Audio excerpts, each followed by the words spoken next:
എത്ര മനോഹരമായ ഒരു കാഴ്ചയാണ് ഇതെന്ന് നോക്കൂ. നമ്മുടെ ഭൂമി, നമ്മുടെ പ്രകൃതി എത്ര മനോഹരിയാണ്.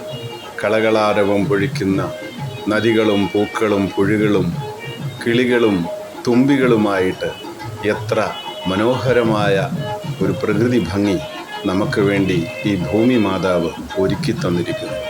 അതിനെയും എത്ര നാളുണ്ടാകും എന്ന ആശങ്കയിലാണ് ഈ ലോക പരിസ്ഥിതി ദിനം. എൻഡ് പ്ലാസ്റ്റിക് പൊല്യൂഷൻ എന്ന ആശയവുമായി കൊറിയയിൽ സംഘടിപ്പിച്ചിരിക്കുന്ന ആഘോഷ പരിപാടികൾ ചില ആശയങ്ങൾ മുന്നോട്ട് വച്ചിരിക്കുന്നു.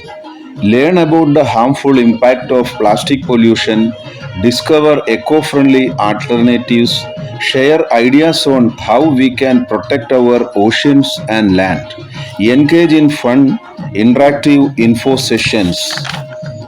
Let us be the change our planet needs. Together we can end plastic pollution എന്നുള്ളതാണ് മുന്നോട്ട് വച്ചിരിക്കുന്ന ആശയം. ഇന്ന് പ്ലാസ്റ്റിക് പൊല്യൂഷൻ സമസ്ത മേഖലകളിലും വ്യാപിച്ചിരിക്കുന്നു. നമ്മുടെ ശരീരത്തിൽ പോലും മൈക്രോ പ്ലാസ്റ്റിക് ആയിട്ട് പ്ലാസ്റ്റിക് ഉണ്ട് എന്നുള്ളതാണ് ഞെട്ടിപ്പിക്കുന്ന ഒരു വലിയ ഭയാനകമായ കാര്യം. നാം കണ്ട സുന്ദരമായ പരിസ്ഥിതിയെ നമുക്ക് വരുന്ന തലമുറയ്ക്ക് കാണിച്ചു കൊടുക്കേണ്ടതില്ലേ? അതിന് വ്യക്തി, സമൂഹം, സ്ഥാപനം, സംഘടനകൾ, വ്യവസായശാലകൾ എല്ലാവരുടെയും സഹകരണം ആവശ്യമാണ്. സുസ്ഥിരമായ ഒരു മാറ്റം പ്രകൃതിയിൽ നമുക്ക് വരുത്താം. അതിനായി ഒരുമിക്കാം, ഒത്തുശ്രമിക്കാം. ഒത്തുപിടിച്ചാൽ മലയും പോരും എന്നല്ലേ? 2019 ഒരു കണക്കനുസരിച്ച് ഭൂമിയിൽ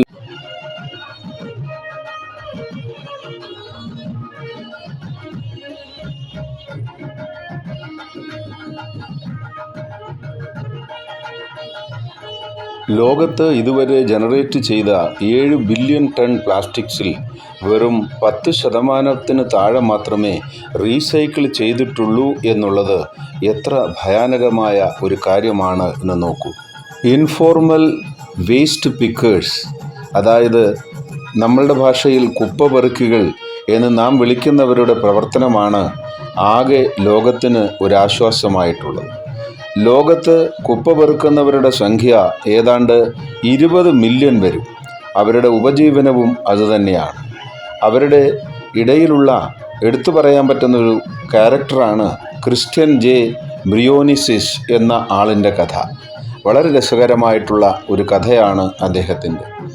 ഏതാണ്ട് 60% പ്ലാസ്റ്റിക്കാണ് ഈ കുപ്പപെറുക്കികൾ എന്ന് നമ്മൾ കളിയാക്കി വിളിക്കുന്ന ആളുകൾ ലോകത്ത് പെറുക്കിക്കൂട്ടി റീസൈക്ലിങ്ങിനും റീയൂസിനുമൊക്കെ ആയിട്ട് സമർപ്പിക്കുന്നത് എന്നുള്ളത് ഈ അവസരത്തിൽ നാം കാണാതെ പോകരുത്. കൊറിയയുടെ നേതൃത്വത്തിൽ ധാരാളം പരിപാടികൾ ഓർഗനൈസ് ചെയ്തു വരുന്നുണ്ട്. കുട്ടികൾക്ക് വേണ്ടി അവർ കലാപരമായിട്ട് ഡ്രോയിങ്ങും പെൻസിൽ ഡ്രോയിങ്ങും അങ്ങനെയുള്ള പരിപാടികൾ അവർ സംഘടിപ്പിച്ചിരിക്കുന്നു. അതേപോലെ എങ്ങനെയാണ് പ്ലാസ്റ്റിക്കിനെ നമുക്ക് ഉപയോഗിക്കാൻ പറ്റുന്നത്, വാല്യൂ അഡീഷനായിട്ട് ഉപയോഗിക്കാൻ പറ്റുന്നത് എന്ന് അവർ കാണിച്ചു തരും. അതിനുവേണ്ടി 25 വേൾഡ് എൻവയോൺമെൻറ്റ് ഡേ സപ്പോർട്ടേഴ്സായിട്ട് ചില 3 പ്രമുഖരെ അവർ അവതരിപ്പിച്ചിരിക്കുന്നു നമ്മുടെ മുമ്പിൽ. അവരെക്കുറിച്ചുള്ള പഠനവും ഈ പരിസ്ഥിതി ആഘോഷവേളയിൽ പ്രയോജനകരമാണ് എന്നെനിക്ക് തോന്നുന്നു. പ്ലാസ്റ്റിക് പ്രധാനമായും 2 തരത്തിലുണ്ട്. തെർമോ പ്ലാസ്റ്റിക്കും തെർമോസെറ്റിംഗ് പ്ലാസ്റ്റിക്കും. തെർമോ പ്ലാസ്റ്റിക് ഭൂമിയിൽ അത് അലിയുന്നതാണ്. തെർമോസെറ്റിംഗ് പ്ലാസ്റ്റിക് ഭൂമിയിൽ അലിയുന്നതല്ല, മണ്ണിൽ അലിയുന്നതല്ല. അതുകൊണ്ട് തെർമോ പ്ലാസ്റ്റിക്കിൻ്റെ ഉപയോഗം നമുക്ക് മിതമായ രീതിയിൽ ചെയ്യുന്നതിൽ തെറ്റില്ല. അപ്പോൾ ഇത്തരം കാര്യങ്ങളെക്കുറിച്ച് നമ്മൾ കൂടുതൽ അവബോധം ഉണ്ടാക്കേണ്ടതായിട്ടുണ്ട്. അതിന് കുട്ടികളെ കൊണ്ട് അധ്യാപകർക്കും രക്ഷകർത്താക്കൾക്കുമൊക്കെ ചെയ്യാൻ പറ്റുന്ന ഒരു നല്ല ആക്ടിവിറ്റിയാണ് എക്കോ ബ്രിക്കിൻ്റെ നിർമ്മാണം. എക്കോ ബ്രിക്ക് ഉണ്ടാക്കി അത് നമ്മുടെ വിദ്യാലയങ്ങളിലെ വൃക്ഷങ്ങളുടെ അടിത്തറ കെട്ടാൻ സാധിക്കും. ഒരു വീട്ടിലുണ്ടാകുന്ന മാലിന്യങ്ങൾ, പ്ലാസ്റ്റിക് മാലിന്യങ്ങൾ ഒരു കുപ്പിയിൽ കുത്തി നിറച്ച് അതിനെ നമുക്ക് 1 മാസത്തെ പ്ലാസ്റ്റിക് കൊണ്ട് ഒരു എക്കോ ബ്രിക്ക് ഉണ്ടാക്കാം. അത് നമുക്ക് പുനരുപയോഗിക്കാനും വൃക്ഷങ്ങളുടെ അടിത്തറ കെട്ടാനും ഒക്കെ ഉപയോഗിക്കാവുന്നതാണ്. അങ്ങനെ കുട്ടികളിൽ ഒരു അവബോധം ഈ പ്ലാസ്റ്റിക് മലിനീകരണം ഒഴിവാക്കുന്നതിനെ കുറിച്ച് ഉണ്ടാക്കാം. അങ്ങനെ കുട്ടികളെ കൂടെ നമുക്ക് ഈ മഹായജ്ഞത്തിൽ, ലോകം മുഴുവൻ നടക്കുന്ന ഈ മഹായജ്ഞത്തിൽ പങ്കാളികളാക്കാം. മലിനീകരണം പല രീതിയിലുണ്ട്. വസ്ത്ര മലിനീകരണം, പ്ലാസ്റ്റിക് മലിനീകരണം, പഞ്ചഭൂതങ്ങൾ മുഴുവനും മലിനമാണ്. വായു, ജലം, അഗ്നി എല്ലാം. അവയെല്ലാം അവയുടെ യഥാർത്ഥ ഭൗതികമായ ഗുണത്തിലേക്ക് തിരിച്ചു കൊണ്ടുപോകാൻ നമുക്ക് ഈ ലോക പരിസ്ഥിതി ദിനം ഉപയോഗിക്കാം.